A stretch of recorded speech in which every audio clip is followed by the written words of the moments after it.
When you, Devin, start to think about the importance of communication, what are some of the simple reasons that it's just so paramount for men to be aware of?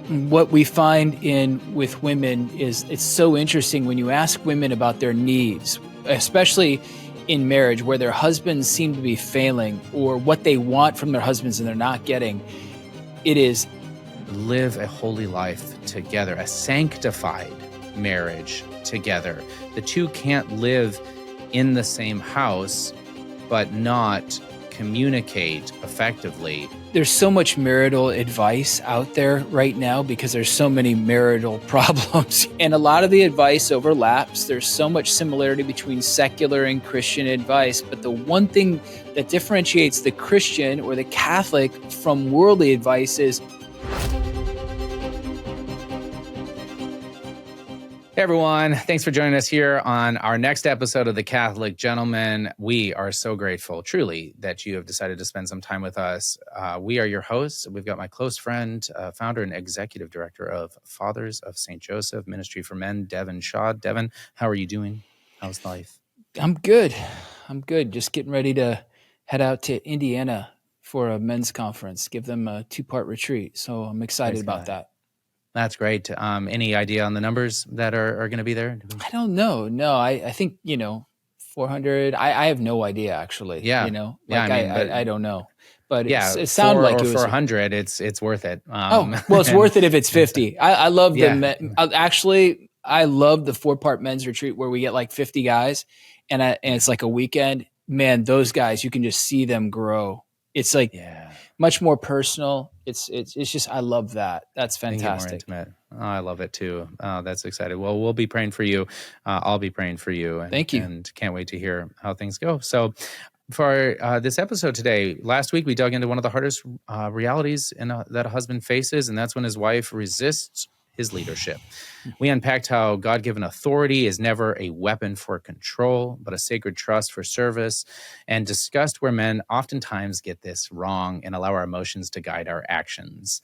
However, something happened at the end of the episode where Devin brought up 4 things that we can do even if our wife is constantly refusing our leadership or against it or directly in opposition to what we're trying to do. And I wanted to double click into that. I wanted to focus today, and I'm so grateful for those 4 things that Devin brought up. And we're going to talk about them one at a time so that they stick and that you can realize these are not only something that you can use in your relationship with your spouse, but also throughout life. So I look forward to dialoguing about that with you, Devin.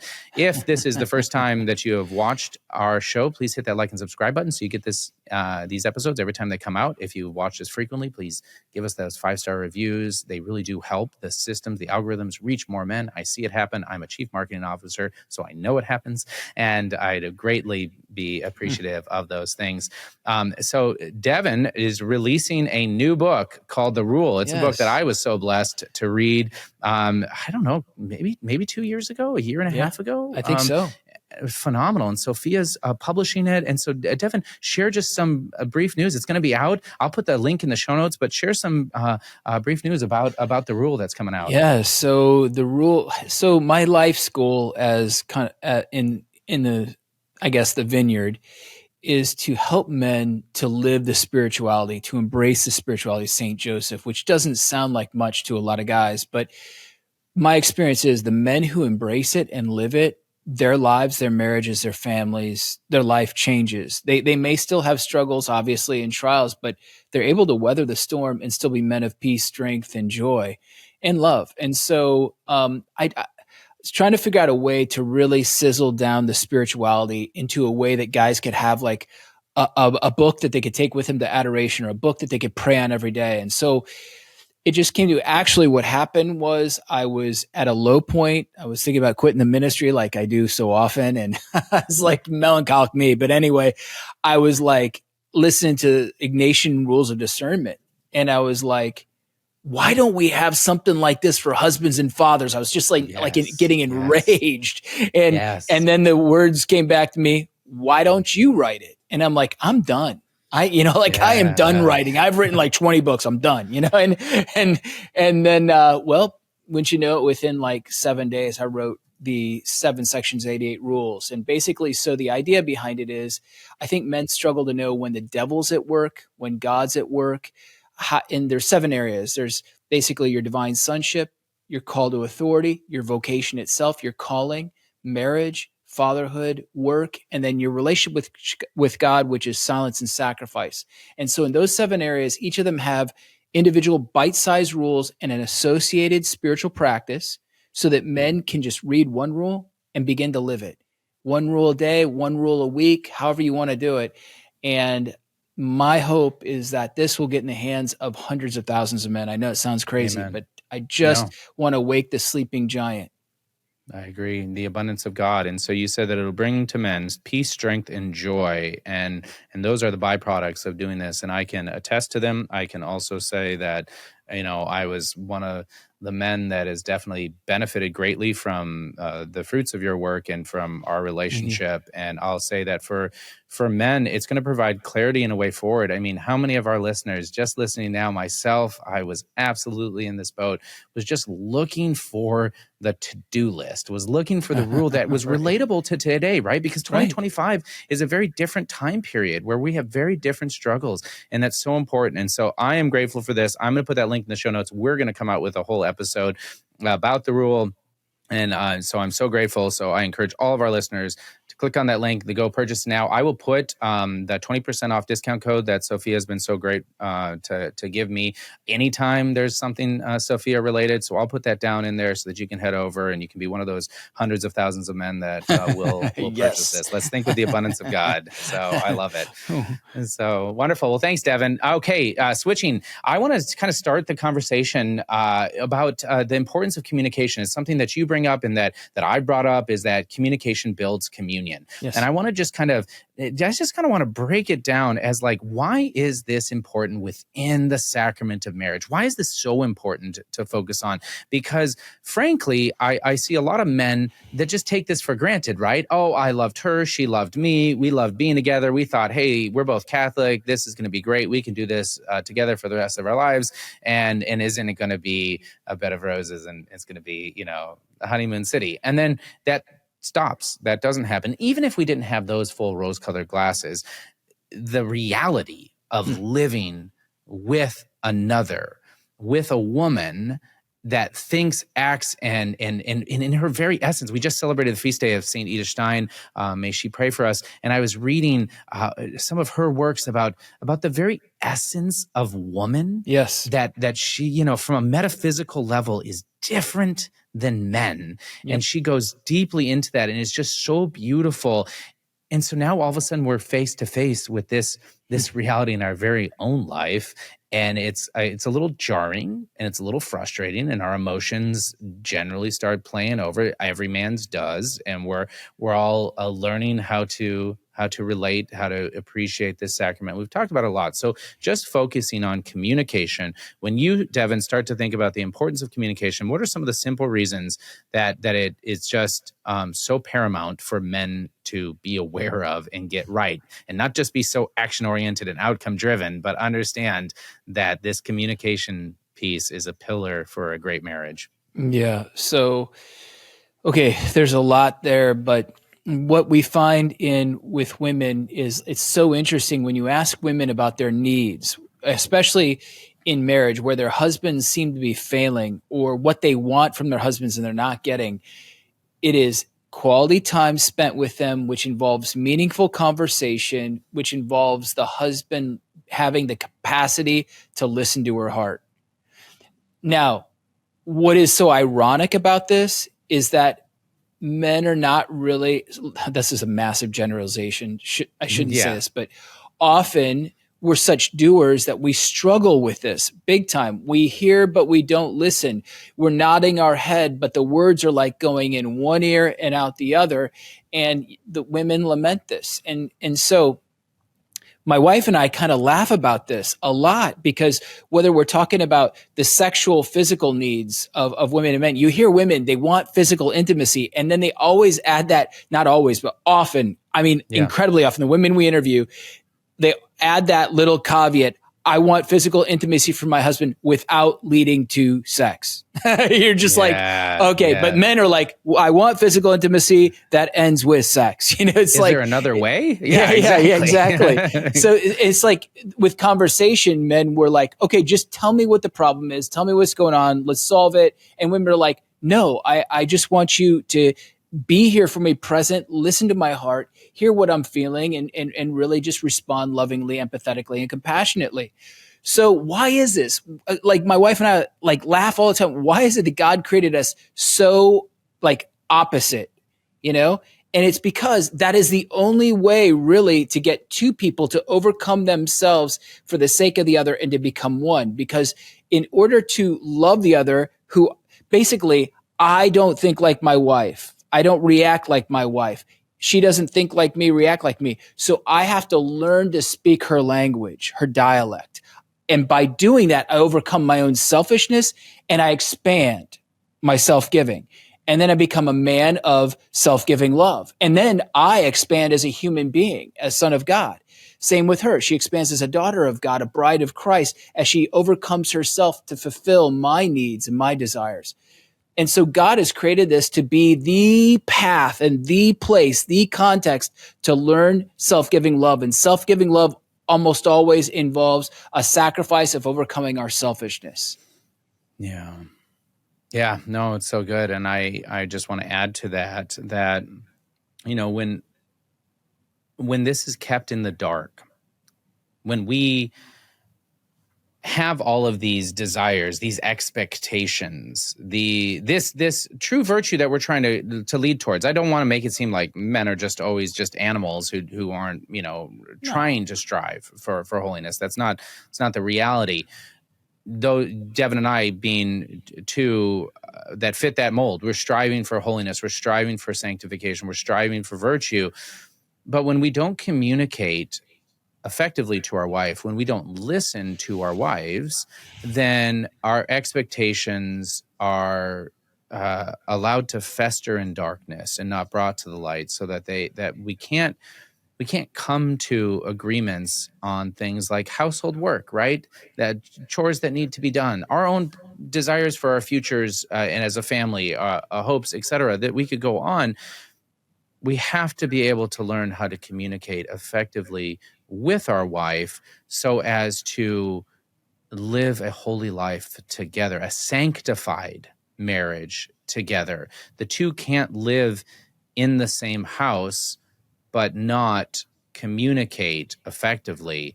And I've seen time and time again with men that have drifted apart from their wives. So often it's because he's not getting what he wants and she's not getting what she wants, and they never talk about it. Yes. Yeah, it's buried expectations, buried desires. And then we think that by burying them, maybe they'll just go away. Maybe I'm thinking and hoping too highly or expecting something too much of my spouse, but the limit is heaven. Yeah. We can never love enough, So we need to, in a sense, have hopeful expectations of our spouse, and we need to be able to express those expectations, but at the same time, not expect our spouse to be able to satisfy us or fulfill us, because that's impossible. But I just think the art of it all is this communication that leads to communion. It's all about the expression of desires and needs without blaming and accusing. And then that way we come to a fuller understanding of what our spouse, who she is, who he is, what she wants, he wants. And then by doing that, we actually now have a window, a lens in which I can love. I can express love to that person in a language or in a way that they will receive. And that's when love just explodes. It is. And love is a marathon. I actually had that written down here, right? Love is an act of the will, to will the good of the other, as Thomas Aquinas states. And, and it's not something that just is a one-off occurrence. It's not just a feeling that we had early in marriage. It's not just when we get, to 10 years, we fulfilled our obligation of love. It is something that we're constantly working on. It's something that we're constantly saying yes to and constantly choosing day in and day out. But if we're, again, choosing that in silence, then we're never going to be able to achieve the greatness that God has in store for us. Well, And yeah, it's just going to lead to resentment and bitterness because we exactly. expect our spouses to read our minds and then they don't, and then we're like, that idiot, and then that resentment builds in, and then pretty soon it's stonewalling, and then pretty soon it's I'm leaving. That's right. And so, moving towards the episode here, where we are going to start talking about these four things that, frankly, you should be doing for your wife in good times and in bad. Yes. I know that we talked about them in bad times as kind of like this invisible leadership, right? So the language of love or the language of communication isn't always verbal, and it's often both verbal and nonverbal, and how what we do around the house, how we engage with her, what we do to make her feel loved. Interesting enough, I ran across Jimmy Stewart's wife. There's a quote that is either going around, I don't know. I ran across it. Jimmy Stewart's wife said that she never felt second to any other woman in Jimmy's life. And she said, I noticed that the more beautiful the co-star was with him, the more he doted on me. And when I asked him why, he said, because I never wanted you to feel anything but first in my life. Wow. And it was, it was really beautiful. And so there you go. It's a Wonderful Life. He was living it outside of the movies because he was pursuing this. And so those, that just came up. But I want to go into these four things with an understanding that we're going to talk about them as they are, and then we're going to discuss how to bring that to life. And then I actually want to talk about the pitfalls that keep us from doing that. So I've already mentioned that it's kind of universal. And so number one is that you're going to pray for your wife daily. And I'm going to add the right way, because this was a distinction that Devin brought up on the last show. So if you're thinking about our wife in opposition to us, we're trying to lead, but we have fumbled way too many times. We have a tendency to control. We are looking outcomes based, and we're not learning to listen. And maybe this has gone on not just for months, but for years and years and years. And there's this resentment and this bitterness. There's also this assumptions and this natural accusations that start occurring. How can we get through that? And how can we continue to grow in holiness and love? And the first one that came up was to pray for her daily. And as I've added, the right way, which to pull out a quote that I wrote here, like not a quote from somebody, but to point out what the right way is that, Lord, draw her into your sacred heart and let her experience your love, right? And that's a daily prayer that we can be doing for our wives. Not just that one, but something along this lines. Take that one, right? If you're lacking in creativity, take that one. Lord, draw her into your sacred heart. Let her experience your love. Not let her do what I want her to do, change her mind to help her see that I'm right and that she's wrong. This is not the daily prayers that we're going into. So, Devin, I was, again, so grateful for these four things. What clarity would you like to offer in this first one here for praying for your wife daily?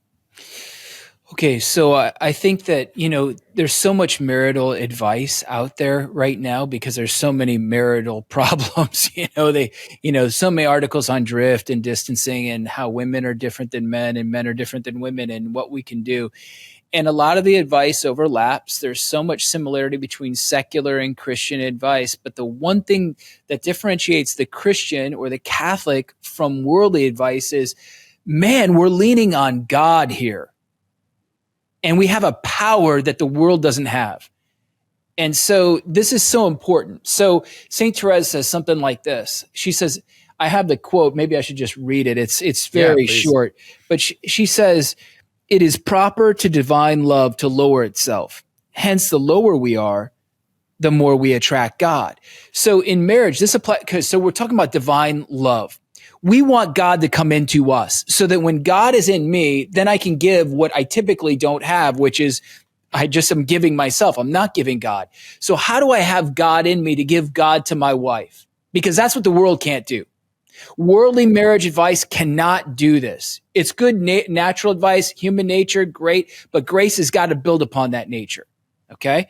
So we need to invite God in And the way we do that is by becoming lowly. And where do we need to become lowly? In our marriage. This means that we need to become little. This means, and one of the aspects St. Thomas Aquinas says of actually being little, by the way, that's a requisite for heaven, is he says that the little do not hold on to enmities and they don't lust.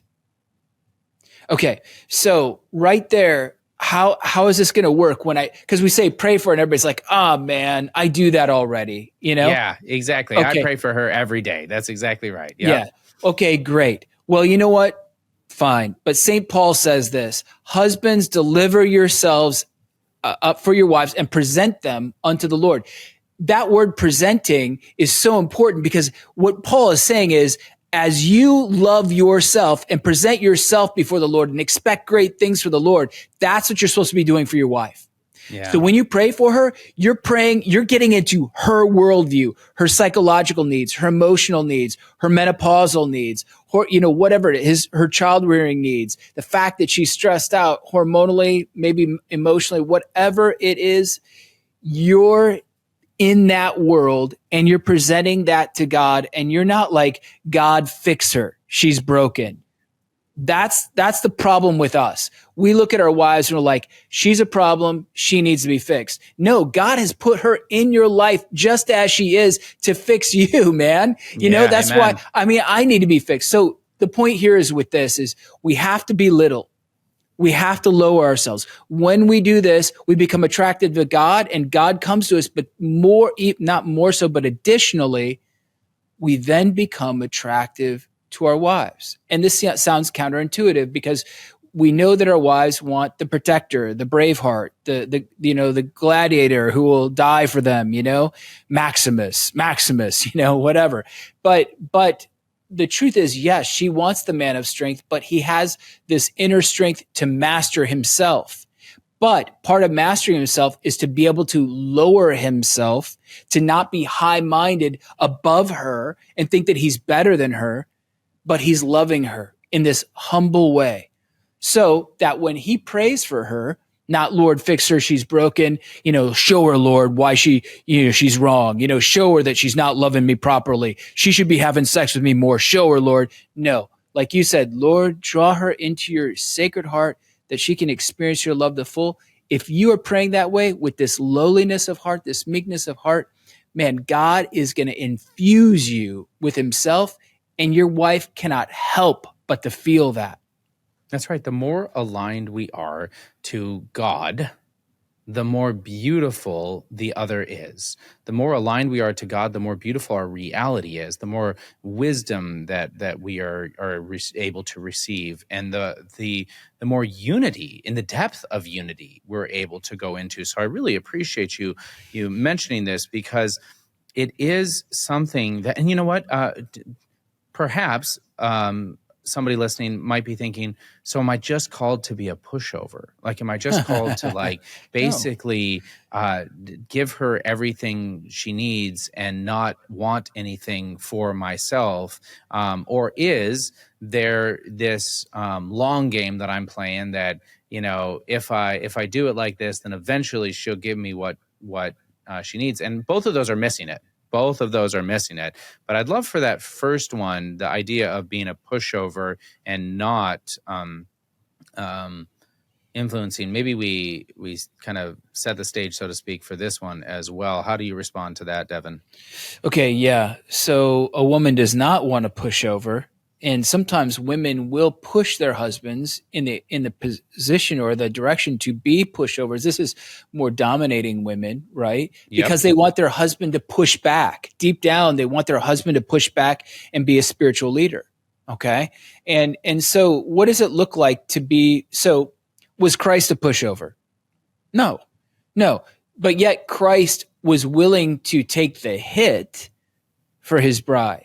I think that's the fundamental difference here is I can be willing to take the hit from my bride without wavering at all in my beliefs, without wavering at all in my spiritual headship, without wavering at all in what I actually believe. And so I might disagree with her, but I'm not going to lord it over and punish her and belittle her and demean her and demand that she thinks like I do. But what I will do is, fine, if you in a sense you want to strike me, okay, I'll take it, but I'm going to become resilient. I'm going to be resilient and unshakable in my love for you. I'm still going to serve you. I'm still going to affirm you. I'm still going to be lowly in the sense of humble, and that's what wins the day, man. I mean, it's so That's right. attractive. Like Saint Therese says, it's like, do prideful people attract people?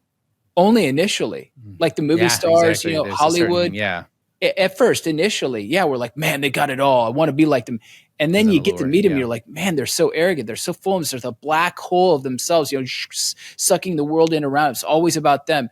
The humble people, at first, you're like, there's nothing there. And then you get to know them. You're like, man, I just love being around this person. Yeah. They're This so depth. other Yeah. This oriented. wisdom. They're Hmm. so about everyone else. And they're so joyful in that. If you become, that's where you, so that's the offensive approach in this, is that when you are like that, when you are humble and self-giving and joyful in it, man, the wife's like, you're not a pushover. You're a man of strength. And yet you're pouring yourself out in this way. I like that. Yeah. So, Agreed. like, yeah, I mean, like, man, we could think of a million different situations, whether it's disciplining the kids or contraception or just, how often do you have sex as a couple? And all these things create a bunch of tension. They're like triggers, right? Yes, they are. Hmm. So, And so the man can do it one way. He's like, you're going to do it my way. Or by means of his humble, taking the lowest spot, in a sense, serving her and never moving his ground on what he desires. Yeah, but still loving her and everything. Man, I think she's going to come around a lot of times. agreed. And And I would maybe say, not. no, but we've got three other things that are going to help in this as well. Like, I mean, the chord that's founded by these four things that we're going through right now is so strong and so beautiful. And at the same time, you're pursuing holiness in our ultimate reward as well, which is heaven. When you live like this, when you live selflessly like this, and you really just try and place yourself in that lowly position, but deeply better understand love to receive God's graces for your life and the graces for that of your spouse, only good can come of it. And so I will say some of the pitfalls that pull up into this that are just naturally there is that you don't believe in the power of prayer. Like, that is one of the pitfalls that happens, is where you just, maybe you've been doing this for 3 months or 4 months. I prayed an incessant novena to St. Joseph for 2.5 years every single day, right? And I've heard glorious stories about people who prayed the rosary for the conversion of one person for 8 years every day, right? I mean, like, so we don't put a math problem on things. Actually, Devin, you and I talked about that. We don't put numbers on God. We don't put numbers on this, because the act of living love and the act of living in prayer every day for our spouse is in itself the necessity that we have to live in prayer without any sort of detailed date expectations or ultimatum, or, if by this date this doesn't happen, etc. And so then the final thing that I was seeing as a pitfall is that your selfishness just still plays in, right? That gnawing frustration that she's not doing things your way just continues to grind, and you continue to start relishing in that. And even in your prayer time, you find yourself distracted and then focusing on that, right? This sort of selfishness is something that we obviously need to go deeper, and we need to fast more, and we need to do more actions and activities, as St. Ignatius will tell us, to remove those inclinations, however deep and however consistent they are in our lives. So any other pitfalls, Devin, that you can think of before we jump onto this second point here? No, but I do think you're raising a good point about the purpose of our marriage, etc., that divine outlook. Because what if God was to say, look, with your marriage, you're suffering in your marriage, you are going to save thousands of souls by the offering of yourself. What if Wow. God was to show you that, say, okay, you can have a bad marriage and you can save 100 souls, 1,000 souls for eternity? Would you do it? That's kind of like, I think a lot of times, like when I give talks or retreats, I used to be so worried about, is it going to be a good event or not? And I got to this point, like, God, if it's even a bad event, I can offer that up. And that offering probably is going to be worthy more to souls, or worthwhile more to souls, way more than talking to 1,000 people. and who knows what those 1,000 people are even do with that talk, right? So we have to remember that there is a deeply spiritual outlook to the sufferings and the pains that we experience in marriage. And a lot of times God will allow, and this is hard, but God will allow that pain to exist so we can encounter the pain leads to a recognition of our personal poverty. And that personal poverty makes us, and this is where we'll get to this, the second one, is it makes us so dependent on God that we realize that no matter what I do, I can't change my wife. I can't even change me. God's got to do it. Yes, it's so needed. And so for the second one here is offering up one hidden sacrifice a day for our spouse that she does not know about. Again, I like to just keep on, this is universal. Like, these are great actions to do for our children, to do for our close friends, to do for those in need. But specifically talking about our spouse here, I just was immediately reminded of St. Francis de Sales, who great occasions for serving God rarely present themselves, but little ones are frequent and often. And this is what we're talking about here, right? Is that we almost make these daily sacrifices for our spouses like a hidden altar, right? That we can then offer up lovingly and beautifully. And you're already hearing the pitfalls. Like, I don't even need to get to them, but you're already hearing them. The point is that not getting recognition, not getting any sort of affirmation, but doing it anyways, I mean, that's a grace in itself. That's a reception of grace. And in fact, I wasn't thinking about this until just now, but this is an opportunity to receive grace and to constantly lean into it and stay consistent, knowing that our sacrifices for our spouse are not without merit, are not without grace. And this beauty that comes of this physical action that we're going to take is very helpful. And so by daily sacrifices, I have a couple here, but you take that cold shower, you skip one meal, you maybe put more vegetables on your plate when you don't like vegetables, right? There's 100 different ways that we could think of. A pebble in the foot, in the shoe, right? I mean, any sort of thing as a daily sacrifice for this offering and this intent.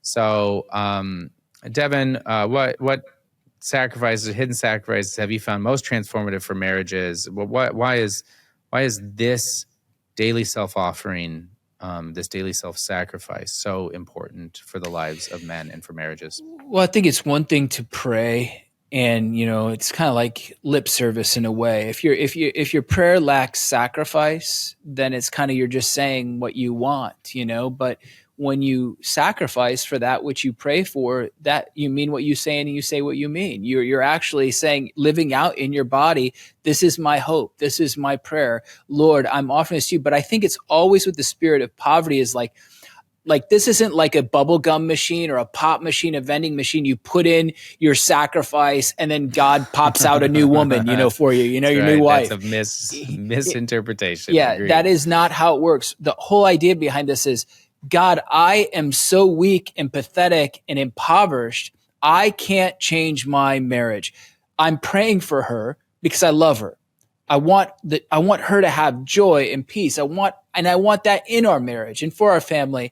And so I'm sacrificing to you in my body. Offer your body as a holy and living sacrifice unto the Lord, Romans 12:1. And I think it's Galatians, Philippians 2 is honor the Lord, glorify God in your body. So what we're doing is we're saying, God, I'm all yours. Here's my prayer in my body. I'm giving it to you. And you've already listed so many things. But for me, what I find is, besides like skipping a meal or social media fast or, not drinking anything but water, or whatever, giving up the second cup of coffee, never give up the first. But anyway. That's right. You need to be a good husband. Yeah, you got to be on top of things here, But I think it's those that come to you naturally. And what I mean by that is, like, so for example, I totally blew it. So we have these skillets. We don't use the Teflon pans. We have like these cast iron skillets. And man, I get enraged, not enraged. That's a wrong word. I get Yeah, frustrated because frustrated. my kids will use these skillets and then because it's too hot, they don't clean it out. And the next Yep. person gets like concrete in the bottom of the pan that's like old spaghetti or eggs or whatever. You're like, oh my gosh, I got to take time now to script this out. So that happened, right? There's a skillet and I'm like, okay, I'm just going to clean this up and I'm going to not say anything. I'm offering up for my wife. Well, then my wife comes in the kitchen and she sees another big one, big skillet. She's like, can you believe this? They left that in the oven or whatever. I'm like, yeah. And then this one too. Like, oh man, I totally blew it, man. So much for the hidden sacrifice, and, but the idea is so one of your kids has a blowout and instead of saying, hey babe, can you do that? You do it, or the frying pan, cleaning that, or just unload dish. It's whatever's like right in front of you. That's A, an inconvenience, B, an interruption. Those are the two things. Inconvenience, interruption. Those are two eyes. Look at that and go, okay, maybe that's what I'm supposed to do. And then you do it in a hidden way. Lord, I offer this to you. May my prayer be acceptable in your sight. And that's where you're really presenting your wife. Lord, I'm just giving this to you on behalf of her, on behalf of our marriage. I want her to experience your love. That's the goal here. I want her to experience you, the divine bridegroom. And what's amazing is when our wives begin to come in contact and encounter the divine bridegroom, he gives them the grace to love their earthly bridegroom. It's amazing. So it is. Anyway, I just think this is a big one, It really is a big one. And I think that, this is the heart of the Father. This is the heart of Christ, as he showed us, is the sacrifice for others. Yes. And I liked how you brought up the notion of sacrificing for the sake of getting this versus sacrificing for the sake of the other, because that's it, because Christ loves that and he loves us. And you know what? That's a fruit of this. That is the joy of this, is that you're actually growing in relationship with Christ. You're better understanding Christ's suffering. You're better understanding his sacrifices that he made for us and for our sins. And this is why we fast, right? We fast. There's definitely a lot of merits. We fast for different intentions and things of that nature, but we also fast because Christ told us to. Yes. And Christ tells us to because he wants us to be like him. And he wants us to, he knows what's best for us in our lives. And so when we're actually denying ourselves, when these are those opportunities to deny ourselves, and it's done with our wife in mind, it just makes the full relational aspect of the body of Christ all the more real and all the more lived in our lives. And so I'm going to say for any man who has ears to hear and eyes to see, these opportunities present themselves in waves daily, like every day. Abundance. Yes, exactly. And I can think about when my wife's taking Dominic up to bed, it's now 8:30 at night and I'm tired and those sort of things. And so what do I want to do is, well, I want to sit down on the couch and just wait for her to get done, when that's a perfect 15, 20-minute opportunity for me to go do some act of service for my wife, who, by the way, is her love language, is the act of service. And so that's a win-win. Or you put Dominic to bed. Oh, I put Dominic to bed. Absolutely, which I did the other night. It was really great. Give her the 15 minutes. Amen. I love it. I did that the other night. I read 2 books with him and he fell asleep on me, and it was a great memory. It was a great experience. And I did it for her. It's I didn't do it because I was hoping that my son would fall asleep on me and that we would read books together. I did it because it was like, Monday night, Sunday night, one of these nights. And so I took him up and we read these 2 10 pigs and he giggled, and then it was great. And so it's such a great point. Yeah, that's great. And I think it's excellent. I just think that we just have to be aware that our wives are taxed, they're burnt out. And like this one woman said, who we surveyed, she said, what causes drift and distance in a marriage?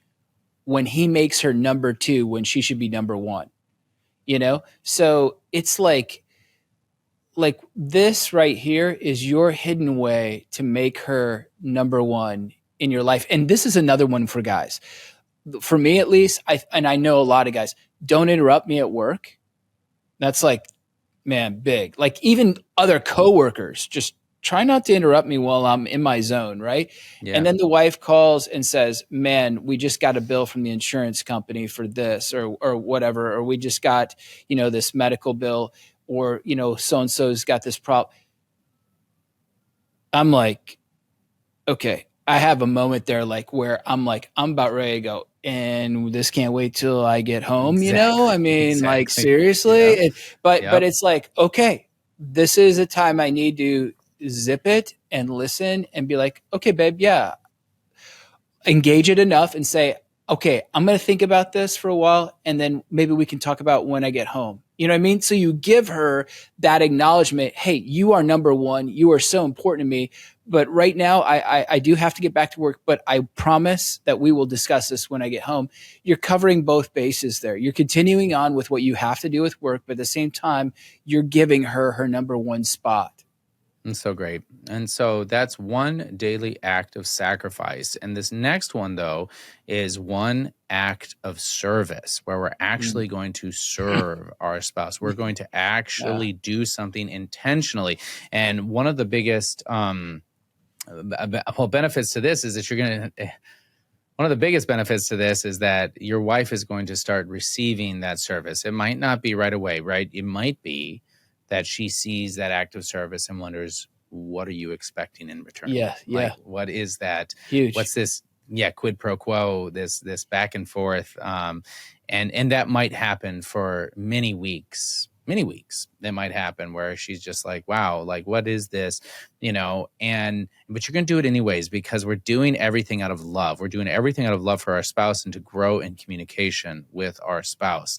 And so when you haven't been dying for her, when you haven't been denying yourself for her, and when you haven't been showing these acts of love on a daily basis, that distance grows farther. And that idea that I just have to do everything by myself breeds, within the mind and in the heart of all of us in our natural, inclinations. And so I think that this one is actually really good.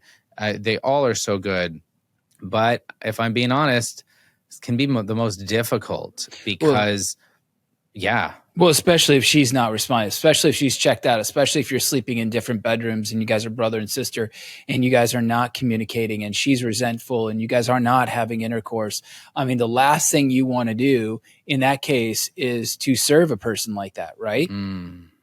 Yeah, agreed. And I think exactly right, because there's only so much a man can do, right? Like that naturally comes in, and it comes in. I state this as if like I'm above this, but this is not the reality. This is 100% the Yeah. thoughts that go through my head on a regular basis. Why can't she do X? We've discussed this. This is what, she's supposed to be doing, etc. Never mind the fact that difficulties of her day and the struggles of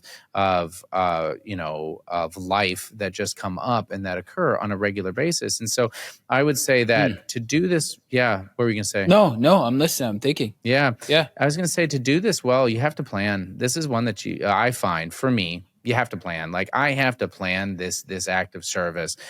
There's definitely opportunities that present themselves on occasion, and I can definitely say yes to those, and we should. Right? That's again, this is the minimum. This is not. This is not. If you do 2 acts of service in one day, congratulations. And do it. But I find that the busyness of life takes over. Like I'll lean into something like this. You know what? For the next 10 days, I'm going to intentionally do some sort of service. I'm going to clean the floors. I'm going to do the dishes. Although our kids do the dishes most of the time, but I'm going to help the kids do the dishes, whatever the case is, just to kind of keep the peace and move forward. Or I'm going to fill up gas in the car. I'm going to wash the car. Whatever the case is I'm going to be very intentional about it for the sake of, I'm going to clean the insides of the car. We got 6 kids and that gets messy fast. And so I'm going to do that. I have to plan for it, or else the creativity is just like, wait, you took out the upstairs garbage as well as the downstairs garbage. Like, shouldn't you already be doing that? I mean, when you're just last minute trying to figure things out, the noise, the tiredness, the exhaustion, the physical, the mental, the emotional fatigues that naturally come into our lives, very busy lives that we live these days, the harder this one can be to commit to. And so, the noise and busyness of our lives can be a pitfall that we actually have to work against and plan against. And then I find, to make this one more successful, is that I actually pick that time of day that I know I'm going to do this act of service. Because if I don't do that, then inevitably I'm going to come home. I'm going to have 3 of my 6 kids that want to tell me a story about something, and one that needs help with homework. And I'm going to be thinking about the backyard needs to get this fence fixed or something along those lines. And then that act of service just gets kind of swallowed or drowned out, right? Something always takes that time. And so we have to prioritize this time in our lives to make it consistent and meaningful. Yeah, I think that that's all really good, by the way. And it's very real.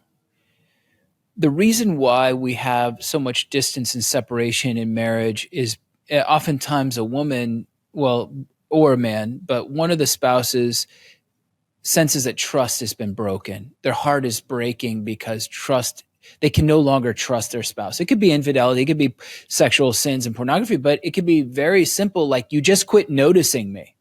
And I think that that's why this action right here is so important, because one daily, weekly, whatever act of service without saying, "Hey babe, did you notice I took the boxes down to the basement? Exactly. Could you pat me on the back?" I mean, exactly. like and I did that with a pebble in my shoe. Yeah, I was sacrificing for you as well. And I offered up for you the whole time. Yeah, that you would turn and become a better person. Exactly. Like, it's not going to really work this morning. So the point though is what's so beautiful about this action is, especially if your spouse is so unresponsive and so distant, what's good about this is you have to notice, you have to take inventory of their daily life.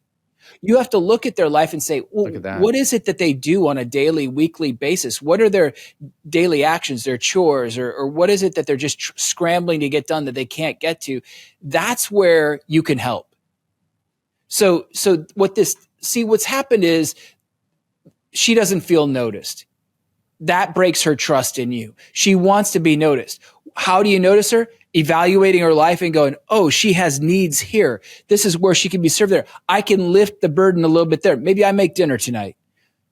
Maybe I stop by the grocery store and get her what she needs. Maybe I actually take care of the kids and say, hey, babe, go for a walk.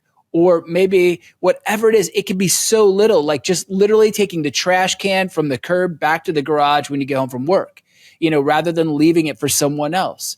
We're not kids like Adam. Yeah. Adam, he committed the sin and left it for everyone else. That's what we tend to do. We cook in the kitchen and we leave the mess for everyone else to clean up. That's what men do a lot of times for their wives. We take off our clothes and we just leave them on the floor and like, hey, she'll get to it when she does the laundry. Wrong answer. Okay. So the thing is we've got to be proactive in saying, well, what would make her life easier? Oh, now I'm thinking about her and her world, her life. And that's where trust begins to be rebuilt, because she says, wait a minute, he's noticing me. He's noticing my needs. And he's not even trying to get something for himself. Yeah. I really like that. I'm glad you kind of amplified what I was stating. And I appreciate that, because there's like the sense that, yes, we're planning. Yes, we're preparing. Yes, we're making the time, but other focused is even better, right? Not just an act of service that she normally does and you're going to do, but actually an act of service that is like, I'm going to say seasonally specific, right? Like there's all of a sudden, like, this is a season in life that she's in. This is an overwhelming burden that I realize she has taken upon herself and she is handling, and I'm going to try and lighten that load. How beautiful. I think that's just an excellent way for men to be aware of your wife, be aware of these things, and prioritize that as we're going through. So want to move right on to the fourth and final point here. Another great one. And this is the one sincere affirmation, right? You're going to give her a sincere verbal affirmation. And in our last episode, Devin, you said something that I thought was so good. You actually talked about giving affirmation in the area where you don't trust her, but you know that she is good at or natural aptitude, and by that, the example that was given is like, maybe you don't trust her fidelity to you because she's so attractive. And you are going to then remind her how beautiful she is. And it is tough. I'm going to use everything you just stated. If you are acting and existing like brother and sister in the same home, you are ships passing in the night. You are not having conversations when your kids go to bed. You're not having, sexual intercourse. Like, none of this is occurring. To affirm her on a regular basis is absolutely a cross, because there's the battle wounds that you've experienced. And so I think that, but doesn't that make it all the more necessary, all the more fruitful, and all the more, again, because it's love. It's not a self-seeking. It is an act of love. Why? Because she is a daughter of the beloved Father in heaven. She's a daughter of God, and in her dignity, she deserves this, not what she's doing can do for me. Yeah, maybe sometimes though you think she's a daughter of Satan. I mean, she's acting like that, and the last thing you want to do is compliment her, affirm her, because she's just torturing you with her, asinine behavior. And it's like, well, most people don't act that way just out of a void. It's because they've been wounded in their childhood, or they've been hurt, demeaned, and they feel insecure. So by doing this act of affirmation, you're actually putting love into her. And at first, she's going to blow it off. She might even get mad, angry. Yeah. But this is so good, because when you say things like, wow, you look great, I mean, like, I make a joke, but it's like, whatever you do, guys, don't say, wow, you look great today, because she's gonna be like, well, what was wrong with the way I looked yesterday? Again, it's no like, numbers, no dates. No I like those jeans on you. What's wrong with all the rest of the jeans I have? It's like, oh, great. Okay. But the idea here is Christ says it. It's the gospel. It's the Sermon on the Mount. What good is it if you greet those who greet you in the marketplace? You've done nothing special. But when you greet those lovingly that don't love you, man, that's godly. And so this is all gospel. What no greater love is there than this, than to lay down one's life for a brother or sister. So the point is, Christ is calling us, yes, to pray and sacrifice in our body, but he's also calling us to affirm her. And I think that just by noticing, wow, you're really great with the kids. Yes. Man, I love your mind. I love the way you think, or just thank you for bringing home the bacon from your job, or making dinner, or just notice something and affirm her and get off the stage. Don't wait around like the little doggy waiting to get the bone, and like, no, there's no reward in this, dude. You're just giving her that, because we talk about this all the time. St. John the Cross says, where there's no love, put love, there will be love. You start filling her with these authentic, sincere words of affirmation and mustering it from the depth of your soul. Like, okay, I see this goodness. I don't want to acknowledge it because I don't want her to have power over me. That's what we think. This is the worldly way of looking at it. I don't want to acknowledge her gifts, because by doing that, she will think she's better than me. No, what she will, maybe at first, but really what deep down she's going to begin to like that and recognize that she needs you. She wants you because you recognize the goodness in her, and she loves that. Yeah. The affirmations can be creative as well. They can be focused seasonal as well. I mean, I can think about how laundry in our house is never ending. There are 6 kids. There is me and my wife, and so it is never ending, and it is an exhaustion for my wife, but she does it anyways. And focusing on an appreciation for that, but with the understanding, gosh, I know that this is a tough thing to do day in and day out. And I know that when you get 5 loads done, it's like 5 loads suddenly appear. And I'm just so grateful that you're doing that. And, maybe it can be an act of service, but Definitely. affirmation based, that's a little bit more creative, because I think as we're talking, it's easy for a husband to affirm his wife when she's attractive, when she's Yeah. looking good. Yeah. And we should do that. But there's also the possibility of taking it to something that is affirming her in an area that she's struggling with herself, because it's just so exhausting, or maybe she doesn't think she's a good cook, and you affirm her, of the food that she has. I know in my relationship, I see my wife in so much of a greater light than in every aspect than she sees herself. And so finding those opportunities to affirm her and be creative are just so helpful to the marriage. Yeah. So a guy I met at a conference was talking about he and his wife she was burnt out, taxed out. I don't know if they had a ton of kids, and I don't know if they were driving or something. And he just like out of the blue said to her, because he was thinking about, gosh, what if I didn't have her? What if she died? Mm, And he realized what a tremendous mom she really is. And she felt like she was a terrible mom because she's always telling the kids what to do, nagging on them, like do this, clean your room, all that. And it was just those was it 4 words or 3 words, you're a great mom, 4 words. And she began to cry. It was like that just touched her. That was it. And I think why it touched her is because she's like, oh my gosh, he noticed. He noticed me. All of these things, so fundamentally, we can blame the distance in our marriage on our wives, and we can say, okay, they're separating from us. It's their problem. They just got to get with the program. But I think a lot of times, yes, that could be true. But a lot of times it's just because we don't notice them anymore. We just forget to see her. We forget to notice all the effort she's putting in the little things, like you're saying, the laundry or dinner or whatever it is with the kids, or taking them from this practice, that practice, or whatever, or putting up with us, complaining about our work. It could be a number of things, and we just don't see it.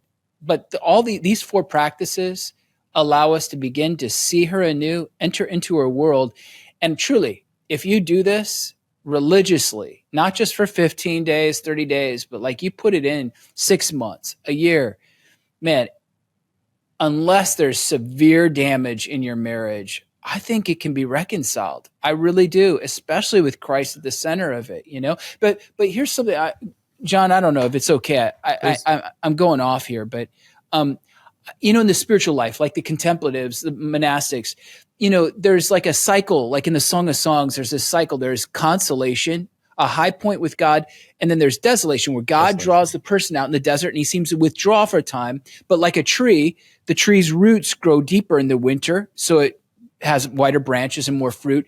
And then what happens is God convenes with that soul, or reconvenes with that soul, to rejoice in the fruitfulness, the mutual fruitfulness between the Lord and that soul. I believe that that's what happens in marriage. God allows us to experience times of intimacy, and then there's times of drift and distance. But in that time, he's teaching us, preparing us, purging us, so that we learn for our roots to go deeper, to love more selflessly, to stick in it, to persevere. And then there's this reconvening and reconciliation, and then there's this rejoicing over the fruitfulness. Yeah. No, I completely agree. I think that this is exactly what I've experienced in marriage, and what I hope all of our listeners have the opportunity to, because and there's that adage, or that saying, is that the love grows stronger the longer you're together, and there's so much truth to that. Is that loving my wife 15 I love my wife so much more 15 years later than I did, right? Because there's so much more understanding, there's so much more depth, there's so much more shared experiences, there's so much more of these this desolation and this consolation, loss of children, me failing, coming back together, that have grown us to to just a really deep, a deeper relationship and a deeper connection and a Yeah. deeper love. And what you're And saying is, babe, we've been through hell. yes, And like when couples can say that, when they're like, we've been through hell, but look what God has done in our marriage, man, that's a massive triumph. Massive. agreed. Yeah, it's huge. So wonderful. Well, thank you, Devin, for this conversation. Yeah, you So too. blessed to, as I stated, double click in and take a look at this. Yeah. If you are a listener, you have questions, thank you so much for being with us first. If you have questions, if there's like your unique life situation that you'd like us to discuss, we'll do so. We don't have to mention your name. Send it over to us at podcast@catholicgentleman.com. Love to receive those from you. Really appreciate it. Appreciate your patience as going through them and finding time to respond. But definitely don't hesitate to do that. If you're looking for a place to donate, send it CatholicGentlemanPlus.com. We've got 30 sessions now for men that are unique sessions. They're for you, but it's a great way to support the men's ministry here at the Catholic Gentleman so that we can reach more men. We can keep on doing this. So I'm so grateful for that time. Here we are at a point in the episode where we call Putting on the New Man. And this is our weekly challenge every week. And my weekly challenge for you is to go over these 4 things and do them. I don't care if you're in a separation or a moment of desolation with your wife. You are going to do them anyways for for the next period of 7 days and keep on going. But definitely pour into your wife the love that you can give her and are called to as her husband, and you will not be sad that you did. So you're in our prayers. Please keep us in your prayers. And as we end each of our episodes, be a man, be a saint.